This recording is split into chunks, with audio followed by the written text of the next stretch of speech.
ജിൽസി, ജില്ലയിൽ 50% പിന്നിട്ടിരിക്കുന്നു പോളിംഗ് എന്നുള്ളതാണ് ഏറ്റവും പ്രധാനപ്പെട്ട വിവരം. അതിൽ ഏറ്റവും കൂടുതൽ വോട്ട് ചെയ്യപ്പെട്ടത് കൽപ്പറ്റ ബ്ലോക്ക് പഞ്ചായത്തിലേക്കാണ്. അതിനുശേഷം കൽപ്പറ്റ മുനിസിപ്പാലിറ്റി.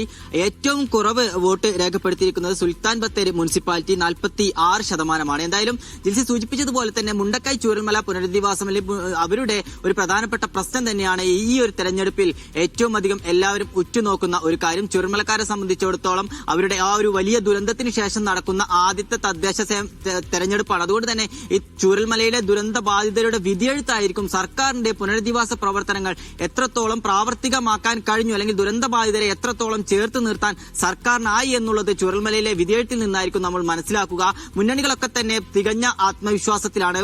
വയനാട് ജില്ലയുടെ വിവിധ ഭാഗങ്ങളിൽ ശക്തമായ പോളിംഗ് തന്നെയാണ് ഇന്ന് ഉച്ചവരെ രേഖപ്പെടുത്തിയിരിക്കുന്നത്. അനിഷ്ട സംഭവങ്ങളൊന്നും തന്നെ എവിടെയും ഇല്ല എന്നുള്ളതാണ് ആശ്വാസകരമായ കാര്യം.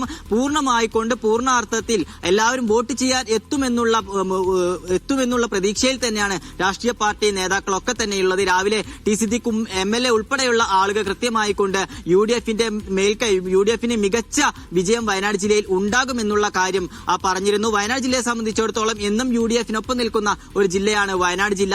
എന്നാൽ ഇത്തവണ ആ ഒരു മുന്നേറ്റം, അല്ലെങ്കിൽ UDFിന്റെ മുന്നേറ്റത്തിന് തടയിട്ടുകൊണ്ട് LDFിന്റെ ഒരു മികച്ച വിജയം ഉണ്ടാകുമെന്നുള്ളതാണ് LDF നേതാക്കൾ പറയുന്നത്. വോട്ടിംഗ് കേന്ദ്രങ്ങളിലൊക്കെ തന്നെ തികഞ്ഞ ആത്മവിശ്വാസത്തോടെ കൂടിയാണ് ഈ LDF നേതാക്കളൊക്കെ തന്നെ ഉള്ളത്. ഞാൻ നേരത്തെ സൂചിപ്പിച്ചതുപോലെ പുനരധിവാസവും അതുപോലെ ചുരം ബദൽ മാർഗവുമായി ബന്ധപ്പെട്ടുകൊണ്ട് സർക്കാർ നടപ്പിലാക്കുന്ന തുരങ്കപാതയുടെ നിർമ്മാണ പ്രവർത്തനങ്ങളൊക്കെ തന്നെ മുൻനിർത്തിക്കൊണ്ടാണ് LDF ഇത്തവണ തെരഞ്ഞെടുപ്പിനെ നേരിട്ടത്. അതൊക്കെ തന്നെ എത്തരത്തിൽ ജനവിധിയാകുമെന്നുള്ള കാര്യത്തിലൊക്കെ നമുക്ക് കാത്തിരുന്നു കാണാം. അതുപോലെ സർക്കാരിന്റെ ഭരണവിരുദ്ധ വികാരം ഇത്തവണ ഉണ്ടാകുമെന്നുള്ള ആത്മവിശ്വാസത്തിലാണ് UDF നേതാക്കൾ ഉള്ളത്.